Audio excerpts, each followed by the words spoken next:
Bien, eje gonadotrófico.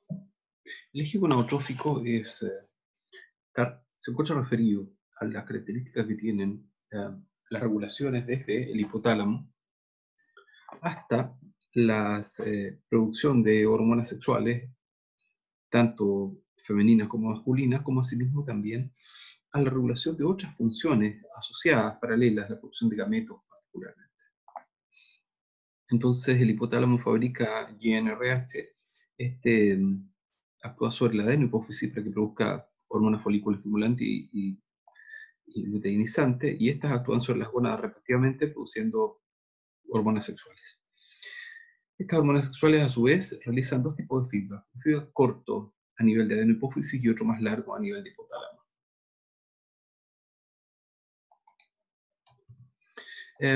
Fíjense que en la estructuración de nuestro sistema eh, sexual y genital también, a edad temprana, hay un estado indiferenciado de situaciones. O sea, como ustedes observan, aquí hay una gónada, y esta gónada está asociada a un ducto, ¿ya?, denominado mesonefro, y que la sostiene y que la irriga, y paralelamente va el ducto paramesonéfrico por fuera, que es este que está en azul, y todos terminan en una estructura, ¿verdad?, un seno urogenital, ¿verdad?, que vendría siendo una especie de cloaca, digamos. Entonces, cuando se produce la diferenciación masculina, esta gónada desciende por delante y constituye el testículo, y cuando es femenina, esta gónada va hacia el lado y queda por lateral. Entonces, fíjense, cuando es femenina, esta estructura azul constituye el útero, y cuando es masculina, esta estructura roja constituye el epididio. Ahora, desde la perspectiva embriológica de equivalencias entre los tejidos, nos damos cuenta que entre el aparato reproductor masculino y femenino hay una equivalencia perfecta.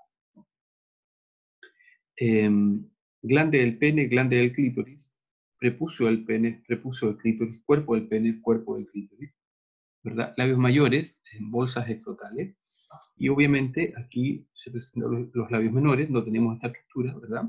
Y en el interior meato urinario, que en este caso el meato urinario va como una perforación en el glande, ¿verdad?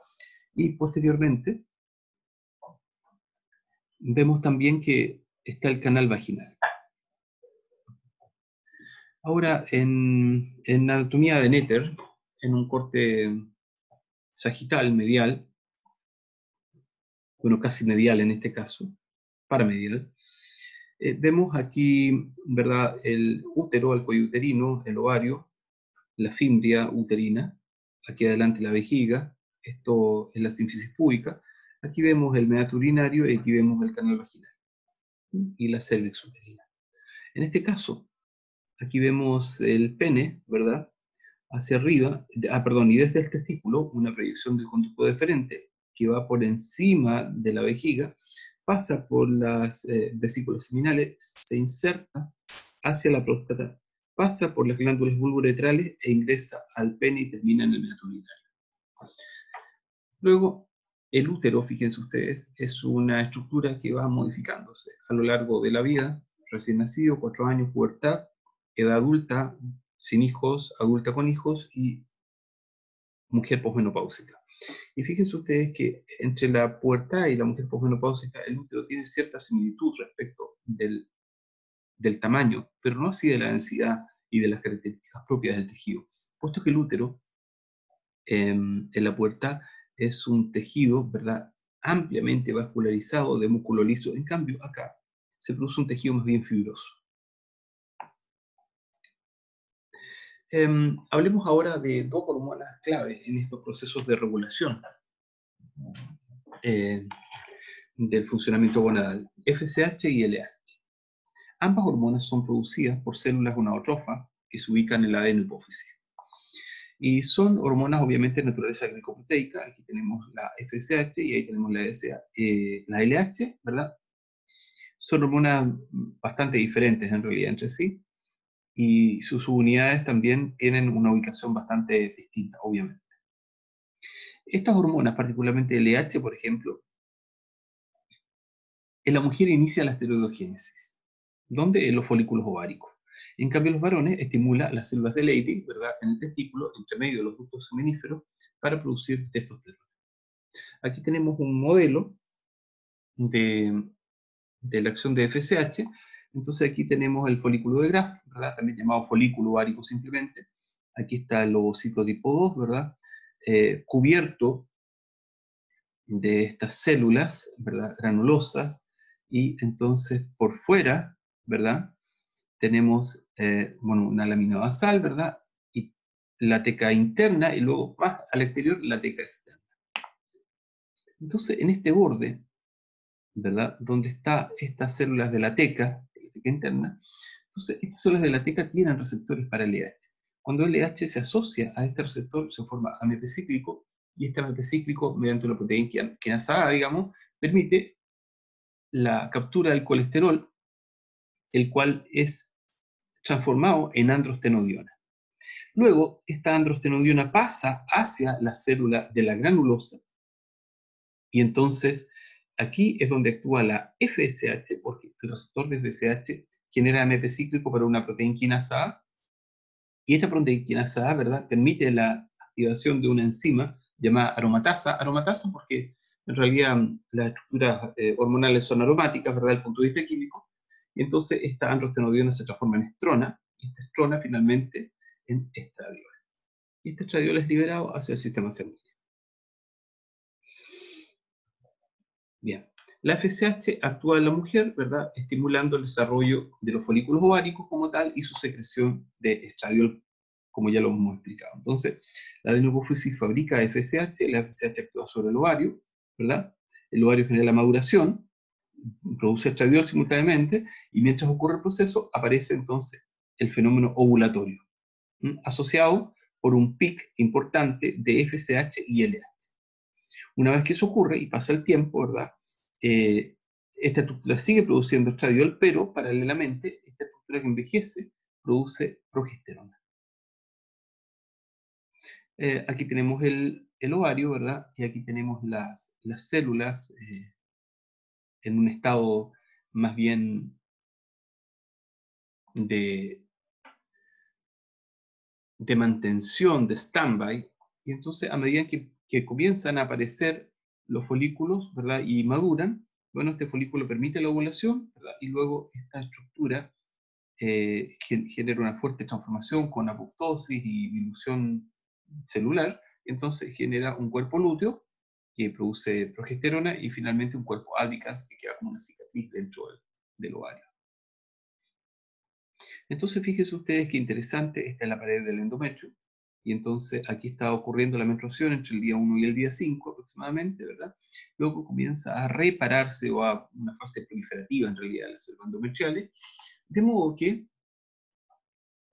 este proceso va a durar, todo este proceso proliferativo, después de una segunda fase, un proceso más bien estrogénico, y finalmente va a ocurrir la menstruación si es que no hay fecundación. ¿Y cuándo digo si es que no hay fecundación? Porque la ovulación normalmente ocurre el día 14, entre el 14 y el 16 en realidad.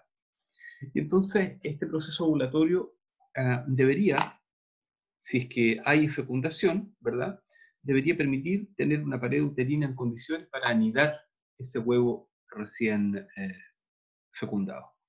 Entonces, en el fondo, nosotros tenemos un nivel de FSH en la mujer, ¿verdad?, que tiene un pic que aumenta el día 12, ¿verdad?, y luego vuelve a un estado más o menos basal, tónico, y luego tenemos que, por otra parte, la LH aumenta también más o menos en esos mismos días, por un pico mucho más alto respectivamente, ¿verdad?, y luego vuelve a un nivel basal.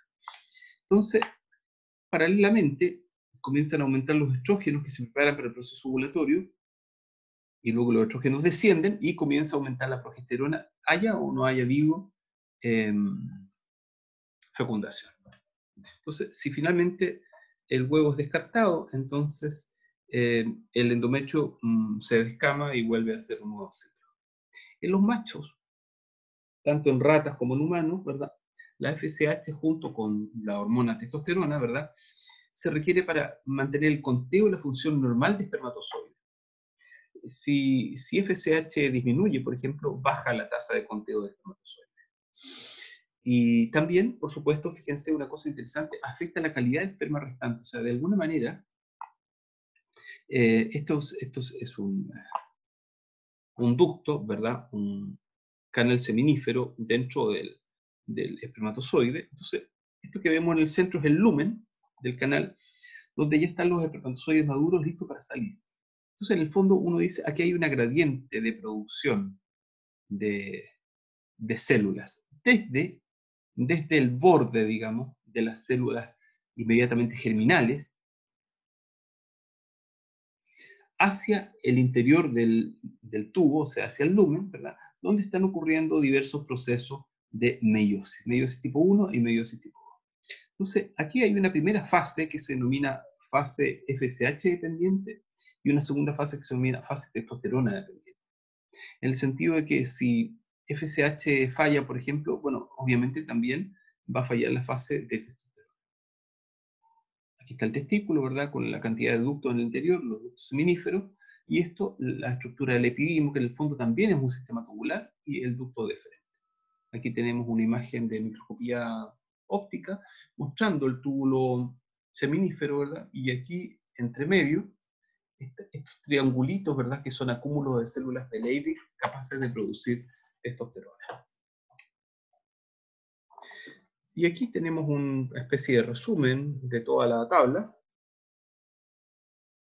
mostrando cómo la GnRH, o sea, la hormona liberadora de gonadotrofina, actúa sobre la adenohipófisis para establecer la producción de FSH y LH, ¿verdad? La FSH actúa sobre el sistema, ¿verdad?, de producción de células espermáticas, y luego la LH actúa sobre las células de Leydig para aumentar los niveles de testosterona, para producir ahí, estimular la producción de testosterona. Entonces esa testosterona paralelamente actúa sobre las células de Sertoli y participa en las últimas etapas de maduración de las células espermáticas. Y por supuesto hay controles negativos y paralelamente se produce la síntesis de una molécula llamada ABP, también llamada SHBG, eh, SHBG, Sex Hormone Binding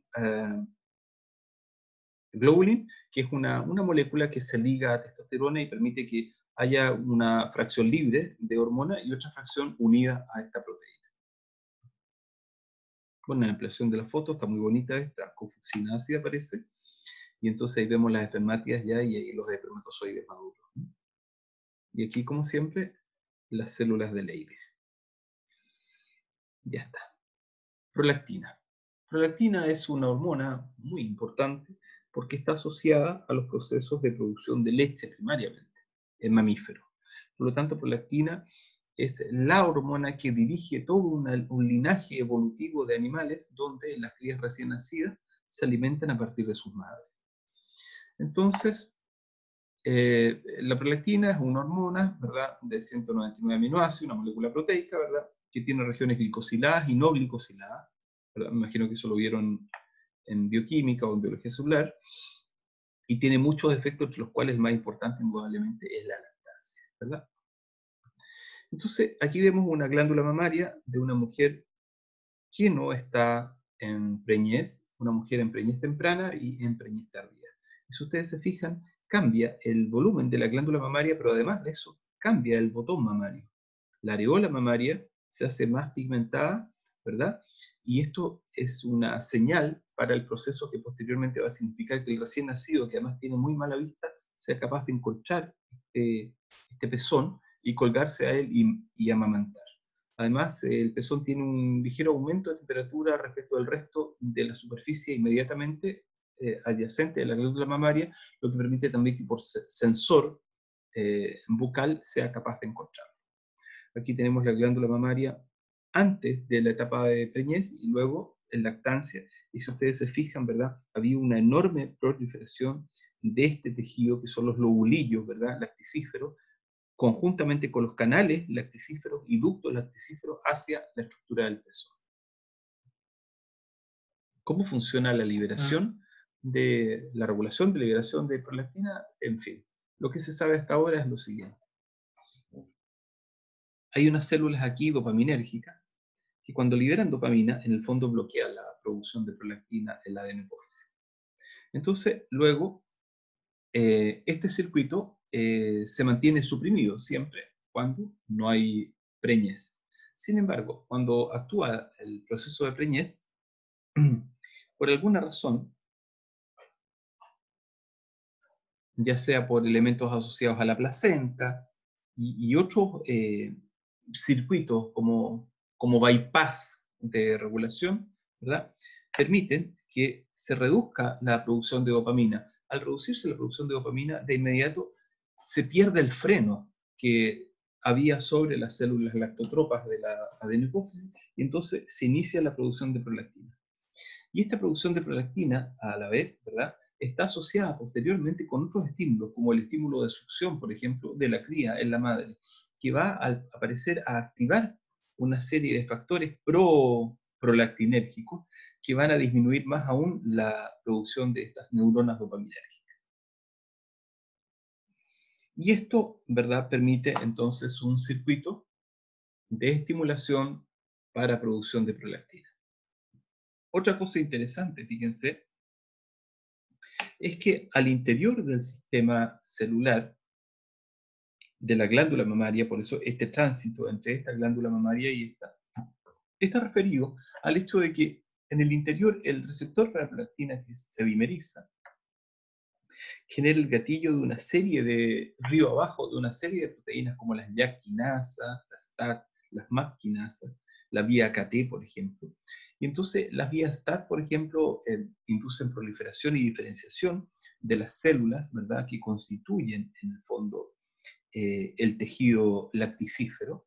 Y paralelamente, ¿verdad?, las vías AKT, por ejemplo, promueven la supervivencia celular, evitando en todas las condiciones posibles la apoptosis celular y haciendo que la glándula mamaria vaya agrandando en tamaño y en tejido productor de leche. La leche como tal es una sustancia compuesta por poliaminas, caseína, lactosa y una serie de familias distintas de fosfolípidos, muy rica en fosfolípidos, ¿verdad? Porque la función de la leche, ¿verdad?, es proveer energía, grasas y proteínas para la alimentación del recién nacido. Luego, fíjense, eventualmente puede existir el crecimiento de una glándula mamaria en un momento de la vida de una mujer, por ejemplo, en la cual no haya preñez. Y entonces podríamos estar frente a la presencia de una enfermedad compleja y grave que ocurría a nivel hipotalámico. Es posible que estemos hablando de un tumor adenohipoficiario, por ejemplo. Esto podría estar produciendo una galactorrea, es decir, la producción de una secreción, que es como un, un fluido similar a la leche, no es realmente leche, es como un suero, ¿verdad?, en momentos que no están asociados al embarazo. Aquí tenemos, por ejemplo, un prolactinoma enorme se ha desarrollado, ¿verdad?, a partir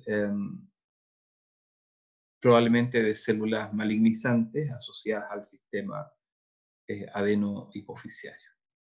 Entonces, bueno, ya hemos hablado de esto, la succión estimula a nivel cerebral, ¿verdad?, la disminución de la activación de las hormonas dopaminérgicas y por lo tanto el crecimiento, el desarrollo mamario y el aumento de producción de leche.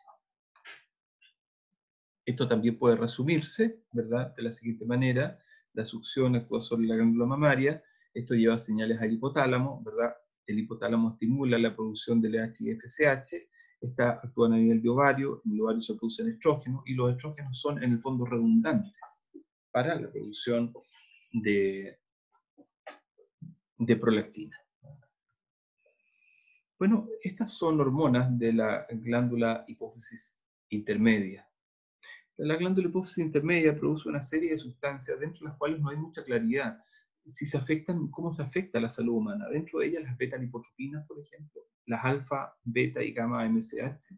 Estas últimas, por ejemplo, se han asociado a precursores moleculares, ¿verdad?, llamados propiomelanocortina, POMP, de los cuales surgen una serie de hormonas. O sea, es como un gran péptido que se puede cortar en pedazos y del cual surgen una serie de hormonas. Entre ellos, ¿verdad?, surge la melanocortina, interesante, ¿verdad?, para estimular la pigmentación de la piel.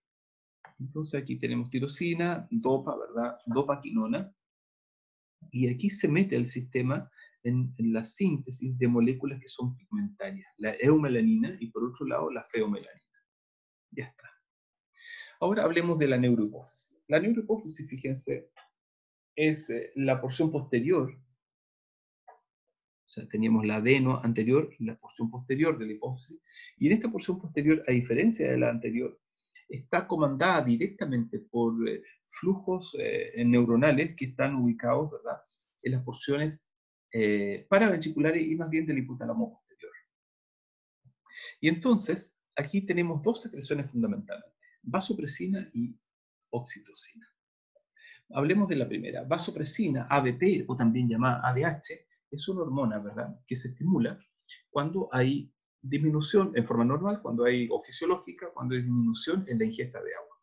De alguna manera nosotros entendemos, por lo tanto, que la hormona antidiurética o ABP, ¿verdad?, de alguna forma responde cuando la osmolaridad plasmática aumenta más de la cuenta. Entonces, nosotros tenemos osmolaridades promedio entre 270 a 290 miliosmoles por kilo, pero resulta que si esta osmolaridad aumenta, entonces se produce el reflejo de sed. ¿Y qué implica este reflejo de sed? Implica, ¿verdad?, que nosotros nos veamos conminados a beber agua. Ahí está la molécula de ADH, ¿verdad? Es una molécula relativamente pequeña, con unos cuantos aminoácidos, y entonces fíjense que la cosa funciona más o menos de la siguiente manera.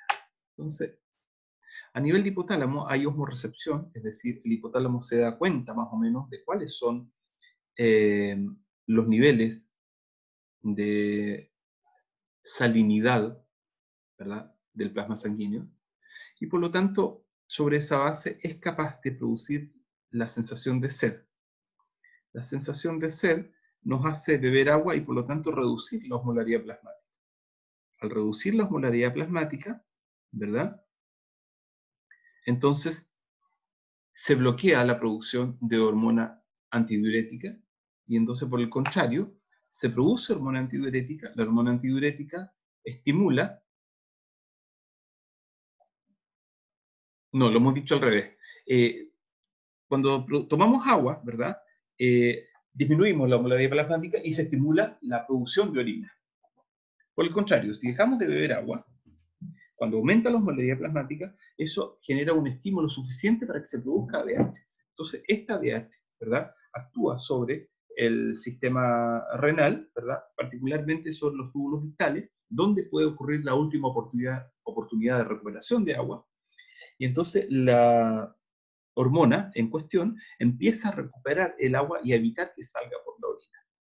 De esa manera, ¿verdad?, la osmolaridad disminuye, es decir, se hace menos salada la sangre, y entonces concentramos la orina, por lo tanto, y de esa manera entonces podemos mantener un balance hídrico adecuado dentro de ciertos parámetros, una homeostasis hídrica. La homeostasis hídrica siempre está asociada, estudiantes, a la homeostasis del sodio, pero esa es una discusión a nivel cardiovascular. Y de aldosterona, que ya hemos dado cuando hablamos del eje del estrés y particularmente del síndrome de Cushing. Entonces, si la ADH está ausente, se elimina gran cantidad de orina con una densidad muy baja, poliuria, mientras que el ingreso de líquidos está aumentado, polidipsia, para establecer la homeostasis. Entonces, la secreción de ADH está, insisto, regulada por la osmolaridad plasmática. Si la osmolaridad plasmática es baja, no se produce hormona antidiurética, y si la osmolaridad plasmática, y se produce producción de orina más abundante, y si la osmolaridad plasmática es, por el contrario, alta, entonces se produce ADH y el volumen de orina es inferior. ¿Qué elementos o factores aumentan la secreción de ADH? Bueno, dolor crónico, sobre todo dolor postquirúrgico, quemaduras, traumatismos, ¿verdad? ¿Qué sustancias alteran también aumentando la secreción de ADH? Bueno, todos los derivados de morfina, metadona, demerol, en fin, todas las moléculas que de una u otra forma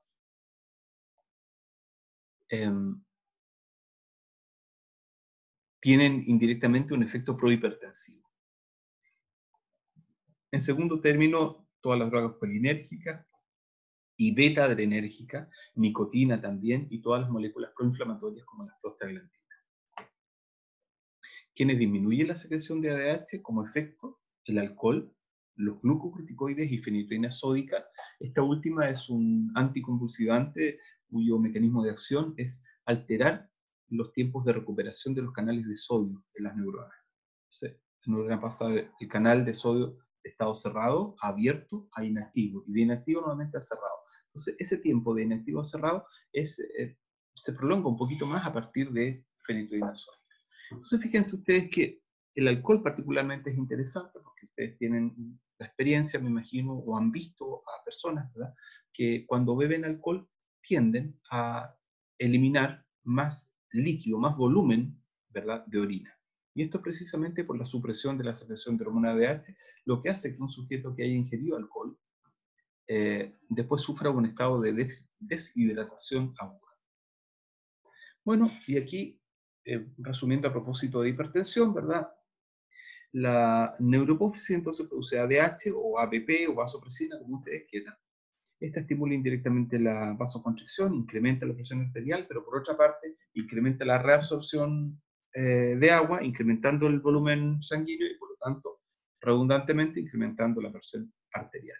¿Y qué elementos hacen que la neurohipófisis fabrique más ADH? Bueno, la angiotensina, la hiperosmolaridad, el decremento del disparo atrial, ¿verdad? Y la estimulación simpática, o sea, norepinefinérgica.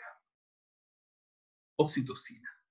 Oxitocina es la otra hormona de la neurohipófisis. Oxitocina es una hormona pequeña de 9 aminoácidos que se secreta a la sangre desde la neurohipófisis, ¿verdad? Y actúa sobre una serie de tejidos. En el cerebro está abundantemente distribuido los receptores para la regulación propia en la producción de la hormona oxitocina, ¿verdad? Y quienes primariamente las producen son los núcleos paraventriculares y los núcleos supraópticos del hipotálamo. Bien, oxitocina se produce, por supuesto, en todos aquellos procesos prosociales y progestágenos. Por ejemplo, en el caso del parto y en el caso de la lactancia, digamos, o parto. En general, fíjense, el receptor de oxitocina está distribuido en el cerebro, ya lo dijimos, en distintas regiones, en la neocorteza, en la corteza piriforme, en el hipocampo, qué sé yo. Está ampliamente distribuido y eso es interesante porque oxitocina participa en muchos procesos y en muchos circuitos que permiten tomar decisiones en nosotros como mamíferos sobre ciertas conductas sociales o sobre aspectos asociados a memoria episódica, etc. Bueno, ya lo hemos mencionado, oxitocina aumenta, ¿verdad? La expresión del receptor aumenta en las glándulas mioepiteliales. ¿Qué significa mioepiteliales? Glándulas con capacidad muscular refleja, lisa, ¿verdad? El embarazo y lactancia, o sea, llámese útero y llámese ductos lacticíferos en la glándula mamaria. A nivel de comportamiento, oxitocina actúa tanto en ciertos aspectos sociales como no sociales. En los aspectos sociales se ha visto que las ratas tratadas con oxitocina tienen una respuesta de aceptación social más alta que las ratas que han sido suprimidas de oxitocina o frente a las cuales se ha aplicado algún inhibidor o antagonista del receptor para la oxitocina.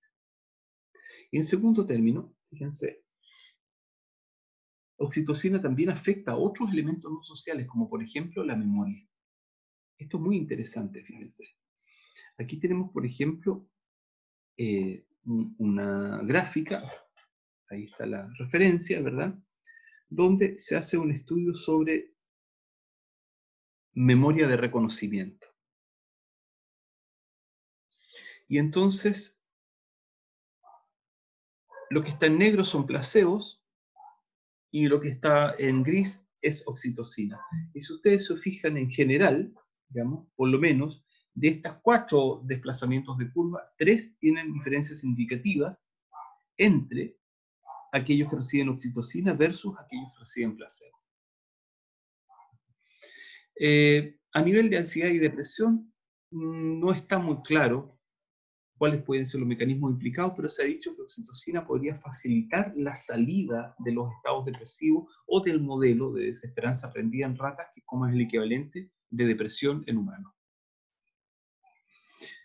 Oxitocina entonces tiene un papel clave en la contracción del útero para el trabajo de parto, y oxitocina también tiene un papel clave, ¿verdad?, en el pezón para evertir, para hacer salir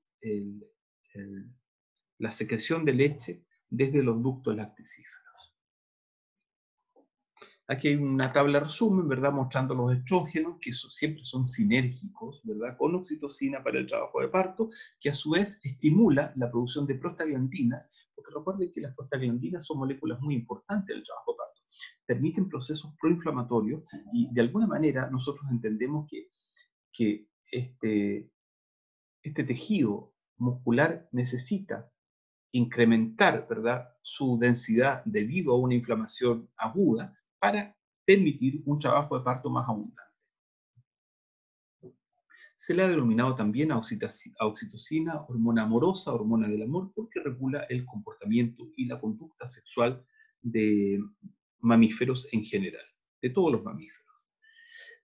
Oxitocina, fíjense, está íntimamente ligada a la toma de decisiones a nivel de corteza prefrontal, por ejemplo, en el reconocimiento machos-hembras, en la monta que establece el macho sobre la hembra, y también se ha asociado oxitocina de alguna forma con algunas características propias que establece la hembra durante el periodo previo al coito.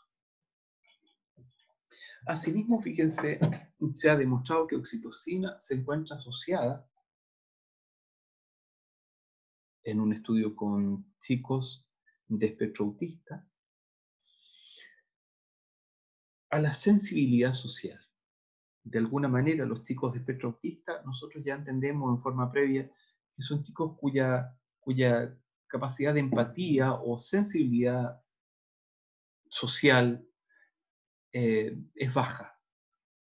No entendemos por qué, no es el momento de teorizar al respecto, pero se ha visto que los niveles también de oxitocina son más bajitos. Entonces, cuando se les administra oxitocina, de inmediato cambia esta actitud de sensibilidad social, asociado a circuitos de neuronas espejo y otras cosas que no es prudente mencionar en esta clase. Y así hay una serie de publicaciones, Oxytocin and Sexual Behavior, por ejemplo, donde muestra cuáles son las relaciones entre oxitocina y actividad sexual en mamíferos y en humanos también. Igualmente. Bien. Por eso se ha dicho que oxitocina es fundamentalmente una hormona asociada a la relación social entre los sujetos. ¿Ya?